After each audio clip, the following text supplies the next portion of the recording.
Hey, thank you for watching this interview. Today we're talking to Kimberly Grymes, author of the Three Shades trilogy.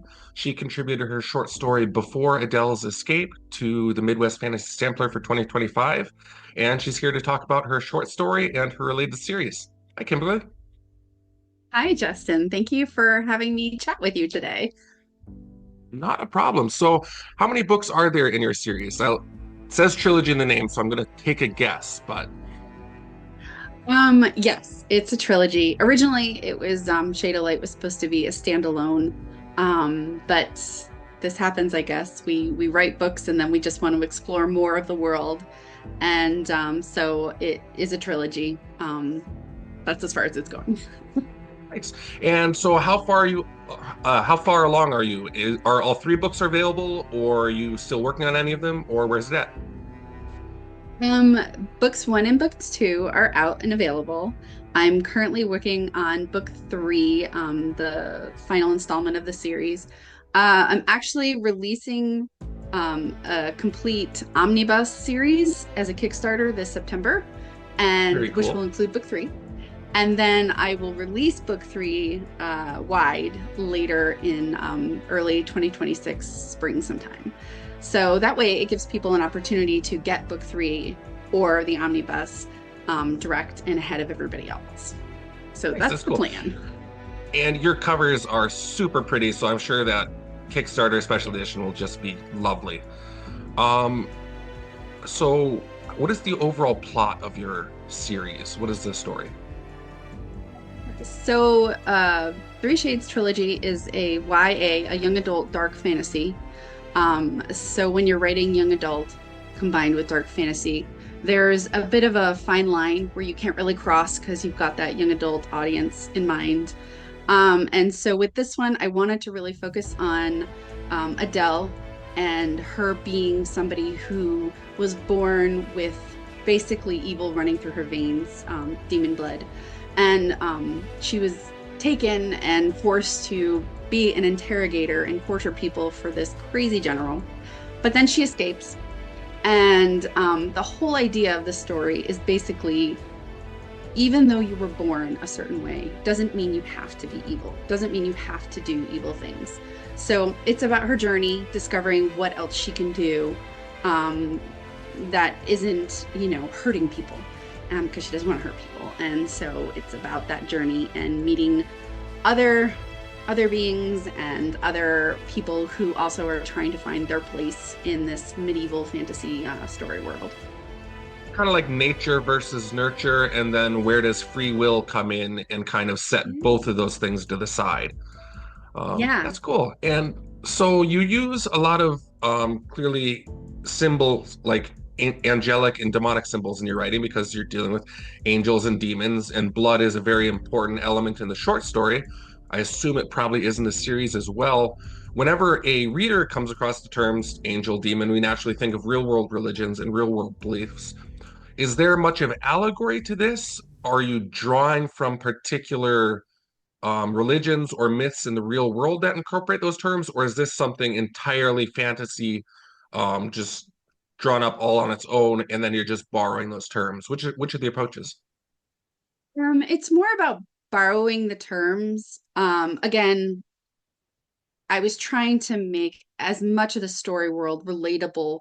Um, I, I am not a high fantasy reader, so when I have a young adult audience, I want to make sure that the setting and the characters and the fantasy elements are is kind of visually relating that they can picture.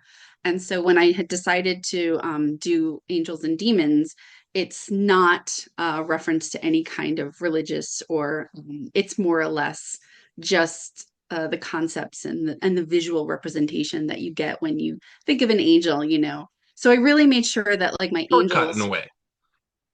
yeah, yeah, and I really made sure that they didn't really look angelic. They more look like bird people, but Okay. not birds.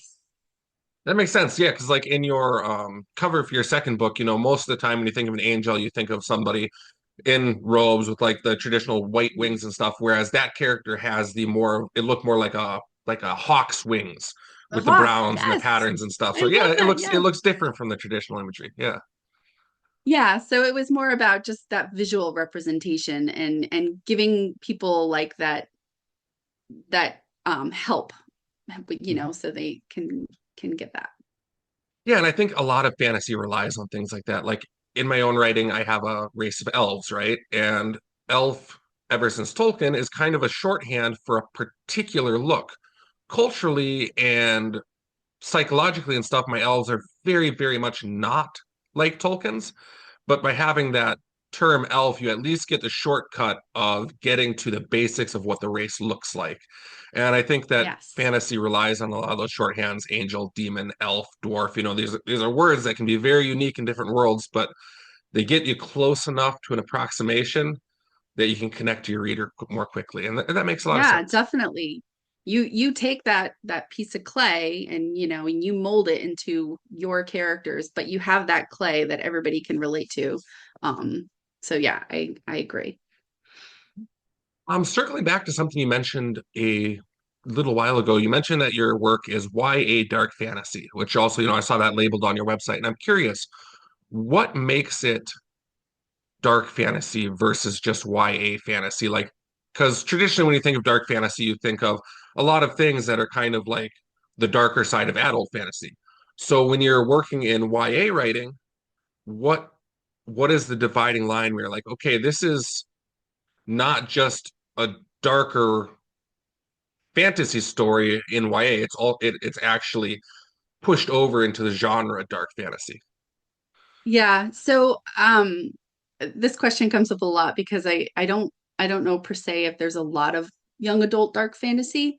But so I like to say that dark fantasy, adult or young adult, it's not gore, it's not horror.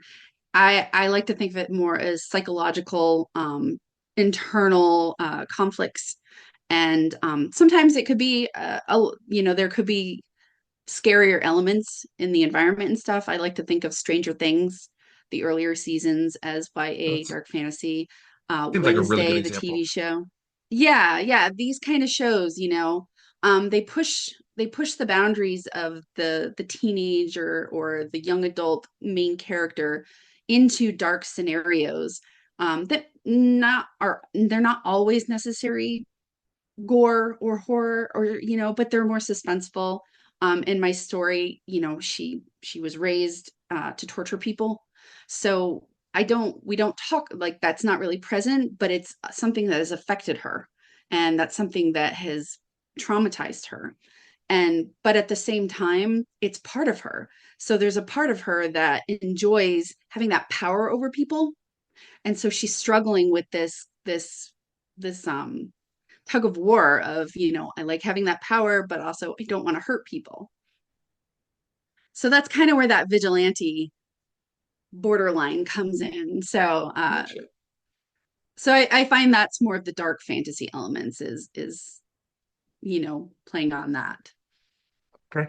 And so, having read the descriptions of your books and hearing what you've said so far in this conversation, I think I can make a guess. But if you want to tell me how and where this short story fits into your overall series, like where is this in the timeline, and how do these characters of Adele and Celine and Annika and Alistair, how do they kind of like fit into the overall series?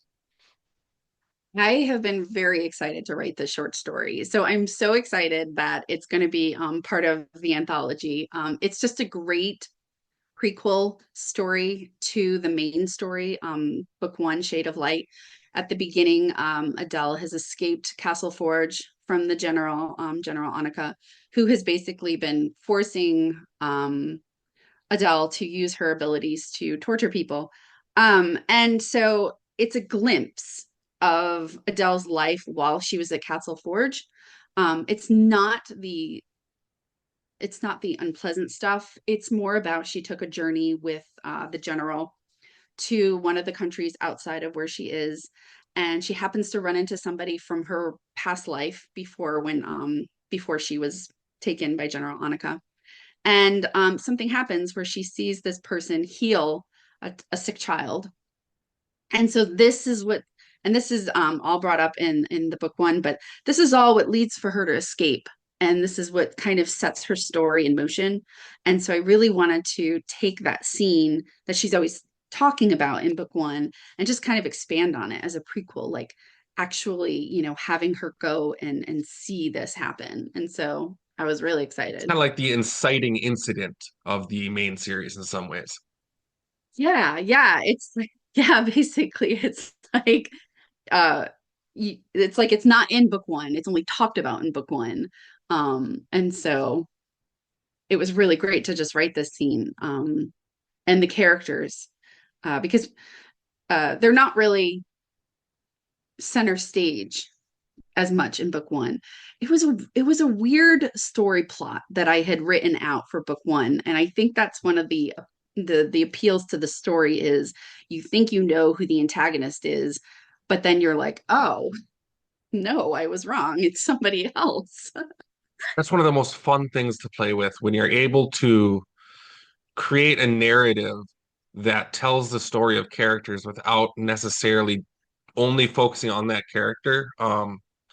Where when you're able to write from one perspective to tell the story of another perspective and let kind of like the your view on this person fill in the details of this other person, like that's one Mhm. of the most satisfying things I think that you can do as a writer, and one of the more interesting. So that's cool that you're able to write your first book as one where the setup of protagonist, antagonist, all that is a little bit fluid. That's cool.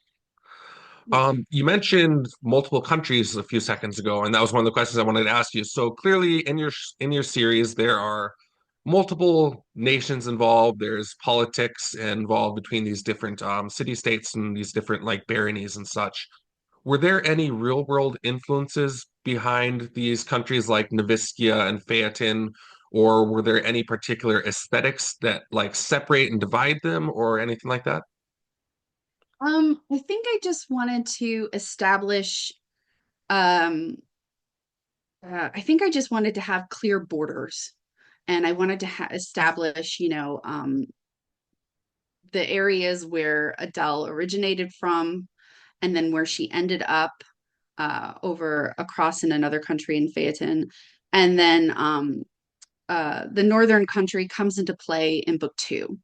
And so I like to think of it as, Adele's perspective, the storytelling, where she starts really small in like knowing what's around her, and then it expands. So book one, she's in one country, she's from another country, and then book two, we go to visit the third country up north where it's snowy, and so that's also visited in the short story. Um, and then as we continue on, it travels to also other realms. So there's the demon realm, or the underrealm, I like to call it. And then there's the angel realm. And so everything just kind of continues to expand in Adele's perspective, like it's in her person point of view. So as she's learning it, we're learning it. And so I really wanted to make sure for politics reasons, it was more just about like in that medieval fantasy vibes. Um, there's some kingdoms, but it's more for name. There's nothing really that takes place inside of the kingdoms in the main stories.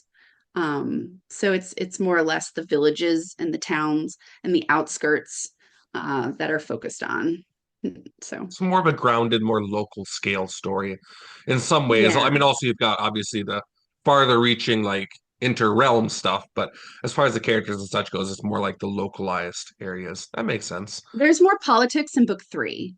So Okay. book three becomes a little bit more political, not to spoil things because things change and power plays are in progress. So, Cool. And so there's 10 stories in this anthology, and people are going to be coming to them with different tastes, different interests. Everybody has their own thing that they like to get from a story. What would you say makes your series stand out that you're proud of? Like, is it your prose, your characters, your plot? Like, what is the element where you're like, this is where mine really shines, and if people enjoy this element in writing, I'd encourage them to check it out. I have really worked hard on my pacing and my unpredictability. Like I liked having those really unexpected twists. So those are the things I really thrive on, is making sure that the pacing is got you going, especially because it's a young adult book. But also because I just want to make sure the story moves and it's always something happening exciting. And then just those throwing in those unexpected like WTF moments. So Gotcha. So if you like M. Night Shyamalan, yeah, exactly. um, sweet. And I saw on your site that you also have a duology of science fantasy out. If you wanted to share anything about your other writing, the other things that you do as an author, feel free to share a little bit about that.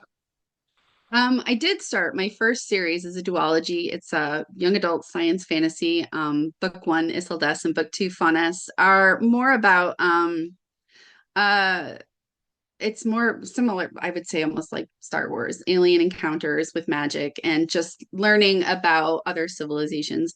But I wrote that story just because I had been inspired to write through a different author. And so I was like, I could write something like that. So, and then I discovered other genres after writing that series. And so it's more about fantasy is my comfort zone, but I like exploring different areas of fantasy. So we'll see where how it goes after this series. And you mentioned something there that leads in great to another question I was going to ask later, but I'll go ahead and ask it now instead.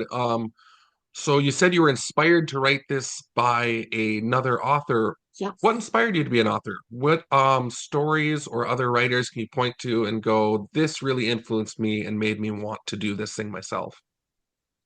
I have a bit of a comprehension dyslexia. So growing up, reading was really a struggle for me. I was more of a movies, any visuals.